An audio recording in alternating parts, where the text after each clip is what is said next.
What's up, vloggers?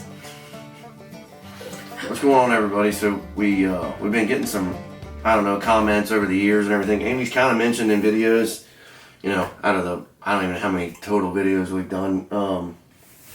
There's been a few comments here and there about how she's, you know, about the first Lexi, Alyssa, and Michael. You know, those kids are from a previous marriage. And she's, like, in some of the Ask the BellLifes and stuff, she's had more experience with other things, and she's kind of said with her past. And so we thought, well, maybe we'll just make a video kind of explaining Amy's past, right? Yeah. So we wanted to, I don't know, try to tell some of it. There's a lot, you know. I've been with her for how many? 9 years? Almost, yeah. 9 years, and there's a million different stories. If you guys like this or not, I don't know if you're gonna like it, but maybe leave a comment if you do like it or you don't like it. But so what's your past, Amy? I don't really know how to begin. So Michael's how old is Michael? Michael's 19. He'll be 20 in May. And so back in 2001, I got married. I was very young. So I was how old were you? I was 2 weeks shy of being 17. So I was 16 years old. I got married. I wasn't pregnant. But I did get married very young. You know, I was like every other teenage girl. I was in love. You know, I didn't really know the person who I thought I was in love with.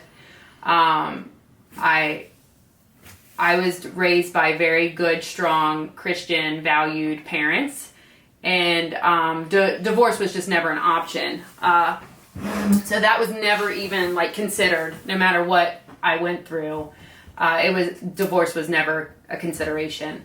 But I guess, you know, the first year was it was normal to me. I didn't know any different. I was always sort of looked at as I wasn't good enough. I'm 5'8", so I'm a tall girl. I weighed 120 pounds and soaking wet, and I was fat. You know, there was never a day that went by that I didn't know that I wasn't good enough, or I wasn't cute enough, or it didn't matter. It was just, it started out as verbal abuse, and I guess I got pregnant with Michael 4 months after we were married, and you know, that was the normal for me, was listening to how I was never good enough. Unfortunately, after Alyssa came along, Michael was born in 2002, Alyssa was born in 2003. After Alyssa came along, my ex-husband decided he was going to start drugs. I don't know how to tell this story.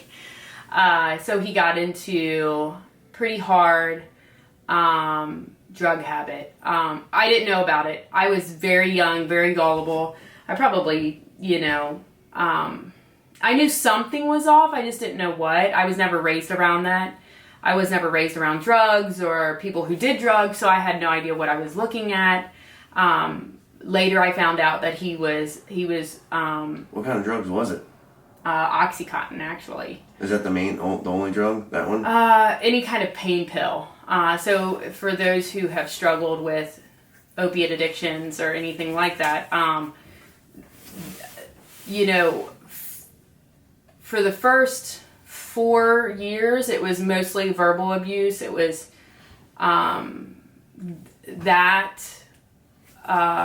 I feel like maybe you should ask me questions, because I don't want to. Well, this video can be broke down into like 10 or 15 different videos, because there's stories within stories, so it's kind of a... So this is when we lived in Ohio. We lived fairly close, but I was never able to see my family. I was never able to come home. We came home. I would come home on the holidays, so Christmas, Thanksgiving, but other than that, I never saw my family. I was fairly isolated. His family was good, but I never quite fit in with anybody. Unfortunately, when you live in a small rural town, and you're an outsider, so my family lived out there for a little bit. That's how I met him. And then my parents moved back to Northern Kentucky along with all of my siblings. I have 6 brothers and sisters, and so I sort of stayed within his family, and I never quite fit in. I never really felt like I could, and that wasn't to anybody's fault but my own. I prefer being behind the camera. I don't like the spotlight at all. I do have a big opinion, but people. There's just been comments over the years, saying that she has different, whatever you want to try to say. She's had experience with different issues that we talk about on Ask the Bell Life and stuff. And this is kind of just wanted to make a video so people could understand what you came from. So the first probably 6 years was we lived in Ohio. He got into drugs, and then he finally did get himself off the drugs after a really long process. I'm not real sure how in depth do you want me to get? What do you mean? We can just split it up into a few different videos. Okay, so if you want to hear more in depth stuff, then just kind of give a synopsis of the 13 years. Okay. And then if they want to hear more in depth stories, then so we moved to Texas after 6 years. So they were in Ohio, and then what happened? You came home from work one day, and he was gone, right? Well, we moved to Kentucky for a year after he got off drugs. And so then you started in Ohio, then moved to Kentucky for a year. Okay. Yes. So then I came home from work, and he was gone. He had left me. He had then moved to Texas. We had been married at that time 7 years. I was devastated. He's the only person I ever knew. Hindsight being 2020, that's when she should have got away then. Right. That's when I probably should have ran for the hills, but I didn't. He left me for another woman that I found out, and that's when he moved to Texas. So as devastated as I was, and we had small children at the time. We had Michael and Alyssa, and they were devastated. I convinced him to take me back, as long story short, which sounds so awful, but that is how it worked. So he came and picked me up, and we moved to Texas, where we were there for 5 years. Now, this is when the story gets sticky. Being 21 hours away from anybody who could ever care for you or would protect you is the scariest thing that I've ever went through. I had great friends in Texas that loved me and that still do love me, but nobody knew that after dark we were being tortured. He would... What? You can talk. That's all. You don't gotta worry about that stuff anymore. There's a show on Netflix that what was the show called? That we watched. The Maid? Mm-hmm. Is it called Maid? Mm-hmm. Is it The Maid or Maid? I can't remember. It's called The Maid or Maid. I can't remember. I have to look. I can't remember what it's called. I have to look it up. Trey watched the whole series on it and said it was, because we always watch TV every single night after we eat, and we started watching it, and it's weird. That show isn't. You said it was like almost exact. It was very, very close. It was because we were watching it, and sorry to cut you off. We were watching it, and she was really uneasy. It was a really good show. It brought your attention, and that's kind of another reason why I thought you guys might be interested in this story is because I am gonna get it. I'm gonna hold it together. That show, you don't have to hold it together. You've been through a lot. I understand, but the that show is exactly like her life. So that's why I thought because it was an interesting show. So I thought this maybe would be interesting. So we would ultimately, he switched one drug for another. So he went from being a drug addict to an alcoholic, which included him drinking I don't know if anybody's familiar with it, but it was a box of wine almost every single night, which was extremely high in alcohol content. So when he would get off work, he would immediately start drinking. And it got to the point to where the verbal abuse started becoming more physical abuse. He wouldn't... You can give a couple of brief examples if you're alright with it. Yeah. You know what I mean? So, I know, of course, it didn't start out, everybody's like, well, why didn't you leave? It didn't start out as physical. It started out as, Amy, you know, at the time I was pregnant with Lexi, and I was a fat heifer, and he would go behind my back to my friends and say, look how fat she is, she's disgusting. It started out that kind of stuff. So, like, and he also messed with the kids too. Right. Hurt the kids too, so. So, I mean, it started out being just, the mental games. Okay, for example, I would barricade me and the kids into the master bedroom when I knew he was, like, as soon as I pulled in the driveway, I would know whether or not it was gonna be a bad night or not. And almost every single night was a bad night. But he would, at one point, he took a water hose into the kitchen and just flooded the kitchen. We lived in Texas in a house, and if you've ever been around Texas, all the houses are on concrete pads. So he just opened up the water hose, and I had the kids barricaded, so when I would wake up, I would have a mess to clean up. Or he would take all of my work clothes. I worked for a doctor's office, and he would submerge them all in water so that when I would wake up in the morning, I'd have nothing to wear. I'd be in a panic to find something to wear.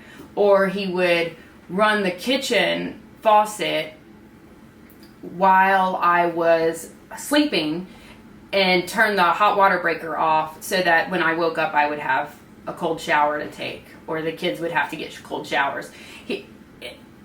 He knew I was scared of the dark, so he would turn off the electric panel at the pole so that me and the kids would have no lights in the house. And that progressively got worse as I stayed. And I kept thinking that he's going to do better, and we'd go like a week and we'd have no incidents. Like, we'd talk, and then it'd go like a week, and I'd be like, okay, this is never going to happen again. And then the next week it would start all over again. And I remember I was outside working in the yard, came in, we got into an argument, and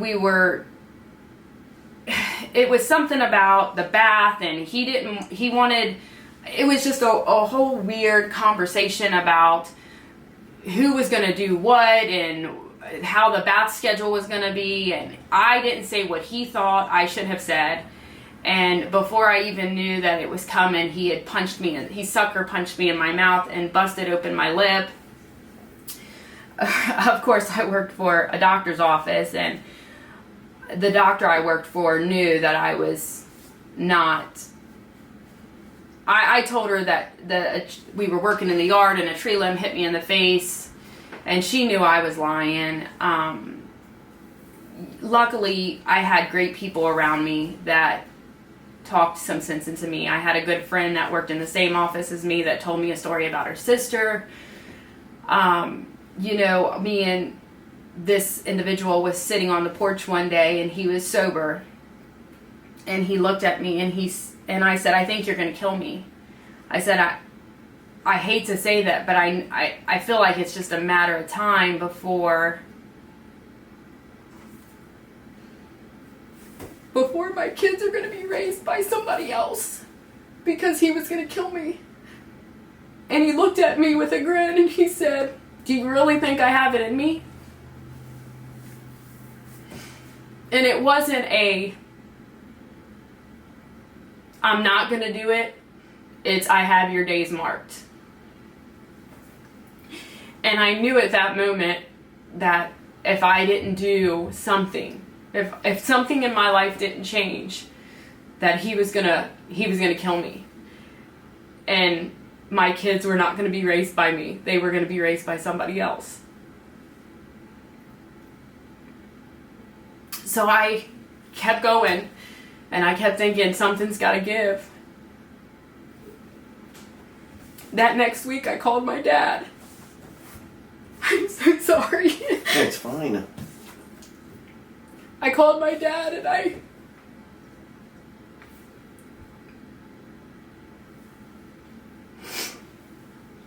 was explaining to him the situation I was in, which was my parents didn't know. Nobody knew. Nobody knew that I was in an abusive situation. I was never going to tell anybody. That was just, it's so hard for women who are abused to tell people because everybody says, I told you so. You know, you don't want to hear, I told you so. I called my dad and he said, Amy, if you decide to leave, it doesn't matter how much money you need, I'll get it to you. And at that point, I wasn't quite there. It was the following week. We had a dog in the house. And that dog had an accident on the floor and he stepped in it. And it was Alyssa's dog. And he was drunk, of course, because that's what he was. We had just gotten home from work and he had been home a couple of hours before us because he got off before I did, and I picked all the kids up and brought them home, and Alyssa's dog had an accident on the floor, and he stepped in it, and he took his foot and he ran it down Alyssa's face. And of course, I took the kids to the bedroom and put the dresser up against the door, and he had broke the window out in the bedroom, and I thought for sure, I was like, this is it. And I was not going to leave unless all of my kids were going with me. She's waiting for the kids to make their mind up that they wanted to leave. And I said, if you guys want to leave, we'll leave tomorrow. Because I wasn't going to leave then. He was drunk, and I knew it was not going to end well. And so we barricaded ourselves in the room, and Michael, Alyssa, and Lexi, Lexi was so little. She was only 3. Michael and Alyssa were like, yes, Mom, we're ready to go. They were 10 and 11, right? Yeah. We're ready to go. And the next morning, I still hadn't made my mind up. I was not convinced that I could do that. I'm so sorry, and this is so hard for me to finish, but I was not convinced that I could leave. So I dropped the kids off to school. I dropped Lexi off to daycare. I went into work and I just broke down. I went to the doctor's office that knew that I was being abused, and I said, I'm ready to tell the truth. And I told him. I had the office was so kind to me. They wrote me my week's pay right then, and so I'm gonna end it, but long story short, I packed up all of our stuff in my little Nissan Pathfinder, and I drove home. And there's a lot more to that story, but we can share that at a different day. I'm so sorry for rambling on, but I got out, and it was a few months later I met Justin, and my divorce was finalized February 26th of 2013. So it was probably the best decision I ever made to walk out and not look back. So. And you met me. I met you. Now your life's even worse. No, it is not. But I hope this wasn't too upsetting for anybody, and I'm real uncomfortable about talking about my past, so I'm sure you could feel the uncomfortableness in it, and I apologize for that, but just bear with me. So. Yeah, and if all you all want to hear, like she said, there's a million stories in between that story. There's a lot of, because she's of course told me a lot over the years, and there's some interesting stories in between there if you all want to hear it. But I kind of feel like Iron Man right now. And what scene was that when that one guy? It's kind of the same thing, isn't it? If you're out there watching, keep in mind he's in Mexico right now. If you're out there watching, our address is all over the internet. We feel Trey knows about all the scenarios. I know about all the scenarios. Stop on by when we're here because we'd like to have a conversation with you. It'd be a great time. Yeah, but I want to keep Keep my in mind, husband. he's a 170-pound fuck is what he is. Justin, no, now. And he can. Now. Well, he can get fucked, and he can come here if he wants to get fucked by all of us on this street. So, if you're watching, fuck you, buddy. That's what we're saying. Don't make Come me on. bleep it. This is YouTube. Well, You tell Trey all the time. This is YouTube. Anyways, no more cussing. Y'all, I hope you like, share, and subscribe. Yeah. We got a bunch of other stories in between this. Leave a comment down below if you want to see it. Thanks, Tom, for all your guys' support. Subscribe here. Subscribe to Ask the Bell Life, and then check us out on TheBellLife.com for our Jackass comedy stuff. Yeah. Bye. Thanks.